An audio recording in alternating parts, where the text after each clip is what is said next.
આજે છે દેશી ચાઇનીઝ સિરીઝમાં છઠ્ઠો દિવસ. એમાં બનાવીશું આજે આપણે સેવ રોલ. બટેટાને બાફીને સારી રીતે મેશ કરી લેવાના છે. અહીંયા મેં ચિંગ્સની ડ્રેગન ફાયર 2 ટેબલસ્પૂન જેટલી ચટણી એડ કરી દેવાની છે. આ ચટણી એડ કર્યા પછી કોઈ પણ અધર મસાલા કે મીઠું એડ કરવાની જરાય જરૂર નથી. 1 ટેબલસ્પૂન જેટલો કોર્નફ્લોર એડ કરીને સારી રીતે મિક્સ કરી લઈશું. હવે આપણે અહીંયા 2 ટેબલસ્પૂન જેટલો કોર્નફ્લોર પાણી એડ કરી લઈશું અને આ રીતે એકદમ સ્મૂથ એવી સ્લરી બનાવી લઈશું. અને આ રીતે તૈયાર થયેલા મિશ્રણને સારી રીતે આ રીતે સ્મૂથ કરી લેવાનું છે અને સેવ રોલનો શેપ આપી દઈશું.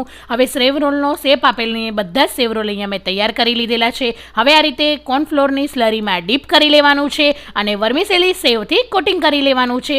આ રીતે સારી રીતે કોટિંગ થઈ જાય એટલે અહીંયા મેં બધા જ સેવ રોલને તૈયાર કરી લીધેલા છે. અને આ રીતે મીડિયમ ગેસની ફ્લેમ પર જ આપણે ગોલ્ડન બ્રાઉન કલરના થાય ત્યાં સુધી સેવ રોલને ફ્રાય કરી લઈશું. તૈયાર થયેલા સેવ રોલને ચિંગ્સને શેઝવાન કેચઅપ સાથે ગરમા ગરમ સર્વ કરો. બસ ચિંગ ઇટ. Thank you for watching.